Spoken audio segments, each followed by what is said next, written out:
Good morning, everybody. Dave Schmidt along with Matt Nestor and producer Spencer, who pretty soon will be on the Love Boat in some foreign country serving the cruise lines. And it sounds like a good deal to me. Yes, it does right now. It does, doesn't it?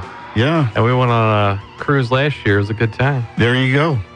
And he appreciates that. I was going to say, that's the line we went on, so that's cool. We might see you somewhere down the road. Yeah, or down the water somewhere. Right, there you go, yeah.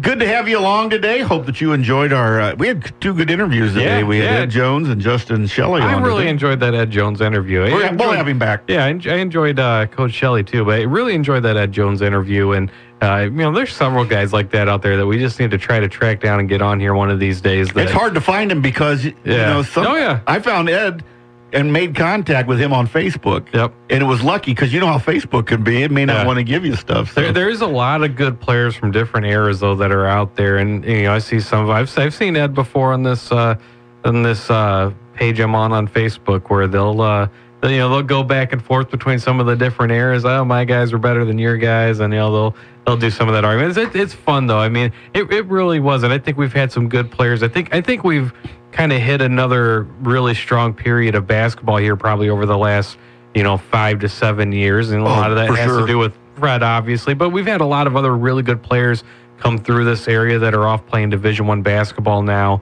But that's really one of the big eras there when you look probably at the mid 80s to mid 90s where, man, there was some talent that came through here, some big time basketball talent that and Guilford had a lot of during that stage. Guilford had very, very strong teams at that time. But Mike Miller 93 when he went to state. There were some good teams though at East or Auburn and things like that had some really, really good players that just, they just weren't as good as, maybe Guilford or Boylan was at that time. Freeport had some really good teams at that time. And, but they had a lot of talent come through that area over the kind of a stretch of 10 years there. One player that we're going to keep an eye on this year in our area is, of course, the Nick 10 Player of the Year, the current one, Zach Couper. He just got his first offer from Chicago State. Yeah. That's just the one at the beginning because he'll get some really good offers because he's got all the tools to be a great college basketball player. And you're really getting heavy into a lot of the AAU season right now and things like that, and I'm sure he's out playing a lot of that. I'm sure it's the first of many that'll come down the pike for him. And Chicago State, though, I mean, they've been kind of big on this area here the last couple of years. If they could stay open with all the stuff going on, everyone's one to keep threatening to close the school because of the state budget stuff. Yeah, but they've been big on this area and recruiting and this area the last few years. There too, right? Exactly. Or he was there. You never know anymore. I think he's still there. Brett Ott just transferred to Illinois Tech from Rockford University, so he can play a little bit. But I'll tell you what, Zach Couper, what I like about him is he played on a team of really talented players.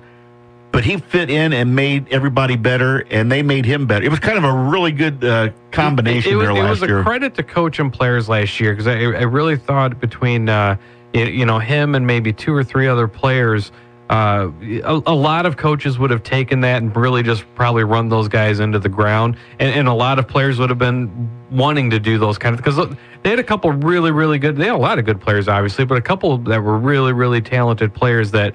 You really could have relied on heavily if you wanted to, played them heavy minutes. Couper could probably go out there, average 20+ a game if he wanted to. But they really use that depth to their advantage, and credit to the players for allowing that to happen, knowing that they're still going to get their opportunities. Obviously he was still a big time player for Boylan and things like that, and he's having a great summer, obviously getting his first D1 offer.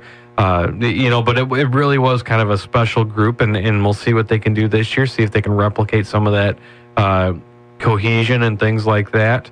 But it really was kind of a special group that came together last year, the way they played together and kind of played off of each other when you really could have had some guys like Couper that really could have just dominated if you wanted to.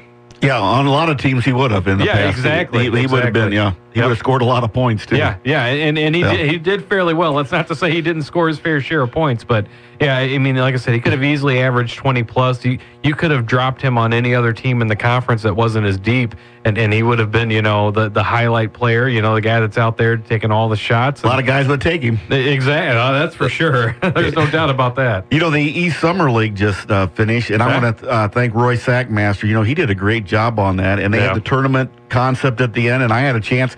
This will make you a little scared if you're a Nick 10 fan. Hononegah won that, okay? And they beat a Beloit Memorial team that handled Auburn. Beloit Memorial is a very good team in Wisconsin. Of course, their coach used to be at Hononegah a few years ago. Anyway, they didn't have Max Miller. Right. And they didn't have the two Donaldsons. Right. And they had a lot of kids, and they still won that. They beat East, which is a very talented team. Yep. I mean, they got some great young players there, Gowan, all that bunch. And then they come back and they beat a Beloit Memorial team game after game when it's like probably 90 degrees. It was warm. Yeah. But I'll tell you what, Mike Miller, once again, there's a Guilford connection as well. Yeah.